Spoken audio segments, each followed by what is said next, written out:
I'm sure most of you have been wondering that who is this Kemi Badenoch and why is she trending? What is all this whole thing about Kemi Badenoch, Kemi, and all around?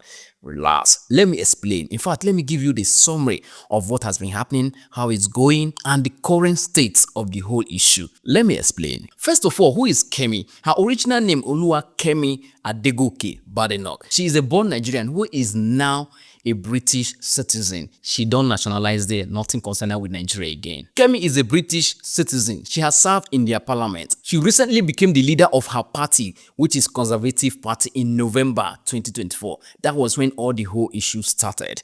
When she became the leader of Conservative Party, now it make news everywhere. That is when Nigeria government or Nigerians tried to identify with her, which made Abike Dabiri try to reach out to her. They tried several ways to reach out to her. Meanwhile, Abike Dabiri is a chairperson of Nigerians in Diaspora Commission. So she's in charge of anywhere Nigerians get issue in diaspora, anywhere outside the country. She's the one in charge to, look at what's happened or how to bring them home. That is Abike Dabiri. So Abike tried to reach out to Kemi Badenoch. Kemi was not responding. Send them. They try call, answer their call. The SMS, respond them. They send email, answer them. Which led to Abike doing this interview on Channels TV. We've reached out to her once or twice without any response. So we don't force people to accept to be Nigerian. So if you appreciate the Nigerianness in you and you want to work with us, we're open to everybody, but we cannot force you to appreciate the Nigerianness in you. After the interview, a lot of Nigerians started talking that why is she not trying to identify with Nigeria? Is it because she now have a political position? She's now big in UK. She's forgetting her roots. After all, she still have Kemi in her name. This and that, this and that. A lot of talk. The lady still no answer them. Till when the Vice President of Nigeria, Karim Shettima, also said this. Immigrants build nations and immigrants build civilizations. Rishi Sunak, the former British Prime Minister, is originally from India, a very brilliant young man. He never denigrated his nation of ancestry nor poured venoms on India. Kemi Badenoch, the leader of the British Labour or Conservative Party, we are proud of her in spite of her efforts at denigrating her nation of origin. She is entitled to her own opinions. She has even every right to remove the Kemi from her name, but that does not underscore the fact that the greatest black nation on earth is the nation called Nigeria. So the Vice President used example of other people who are from other country who became big in another country but still did not deny their identity. That was when Kemi Badenoch had an interview that she mentioned one of the things that made her turn her back to Nigeria. Listen. Remember my experience with the police in Nigeria was very negative. And coming to the UK, my first experience with the police was very positive. The police in Nigeria would rob us.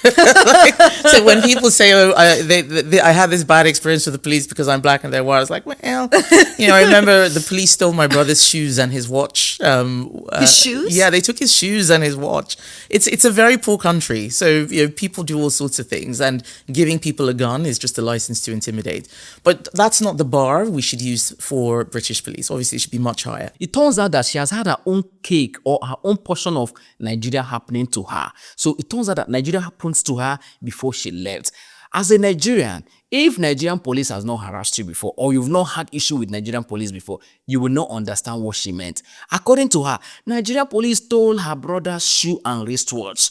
It must be a traumatizing experience for her. Me personally, I've had my own traumatic experience with the Nigerian police before. This same police matter, a lot of people have come under this same Kemi's posts of her talking about how police stole her brother's shoe and all that. They've been sharing their experience of what the Nigerian police has done to them. Even Solomon Buchi went further to share his own experience, which everybody, if you're online, should know when Solomon's own happened, that police kidnapped him and extorted him and all that. Listen to Solomon's experience. When I was in Nigeria, I was kidnapped by the police in Abuja, myself and my brother, in the heart of Abuja, in Wuse 2. I was kidnapped, and these guys said, "Oh well, that they've spoken to the Alga in the night, in the dead of the night." They drove us around the suburbs, the suburban areas of Abuja.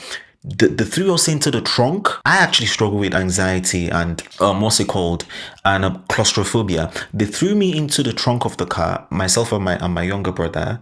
They harassed us. They told us that they could kill us, nothing will happen. They forcefully took our ATM cards from us, went and used POS, and withdrew how much? Over 500,000 naira. In fact, they took my AirPods. What are you guys talking about? Like, why is it that we are a very sentimental people? Now, if you're a Nigerian and you're still thinking, oh, is it more than that? Watch this video. Ko ina babanka ko baje mai ko baro banka. Na me dey give 100 naira. I don't see oga look. Go see oga look. I don't follow you. 100 naira my own. Go back. See, go back. I want my software go back. 100 naira. If you want to do anything, make you do it. I don't be like you. If you what's the problem? I want funny kini say only traffic offense. Also what? So videos like this of Nigerian police harassing its citizen and or arresting a lot of people without warrant, harassing you because of how you look, because you're young and driving a clean car, is one of the things that traumatize Nigerians, that when they leave this space called Nigeria and they get to a country where the police respect its citizen, where the police treats its citizen very well, they will be so traumatized to come back to Nigeria. So that is one of the things that made Kemi Badenoch say or maybe turn her back to Nigeria. Of course, you cannot blame her. People like FFK, Femi Fani Kayode, also said that why would Kemi do this or that? She can go to her, blaming Kemi. Is it because you're big, you don't want to be? Nigerians now reminded FKK of his own record of corruption. Meanwhile, Nigerians did not forgive the vice president for what he said about Kemi. So they went back to dig up the statement the vice president said during election that Oshibanjo is a nice man and nice men sell ice cream. Well, Nigerians, are you not licking the renewed Shege ice cream? You can answer that question. Meanwhile, as all the discussion is going on, Kemi Badenoch went ahead to tweet. She went ahead to say that she is a Yoruba, that she has nothing in common with the people from the northern part of the country, which involve Boko Haram and all that, according to her, no be me talk am. That again fueled the anger. Everybody shout, why are you calling the north Boko Haram? Blah, blah, blah, blah. The quarrela.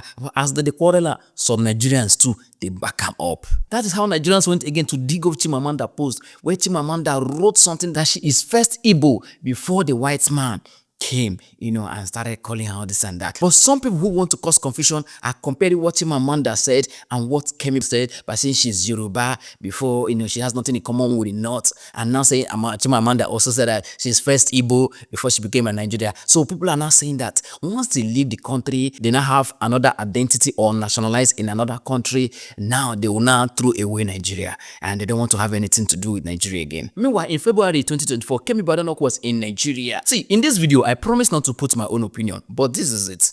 If you are a Nigerian and Nigeria has one way or the other happened to you, let me take for example, police has traumatized you before by arresting you without any reason, arresting you because of your look, arresting you because you're in the right place at the wrong time or in the wrong place at the right time, whichever way they shall raid and carry you.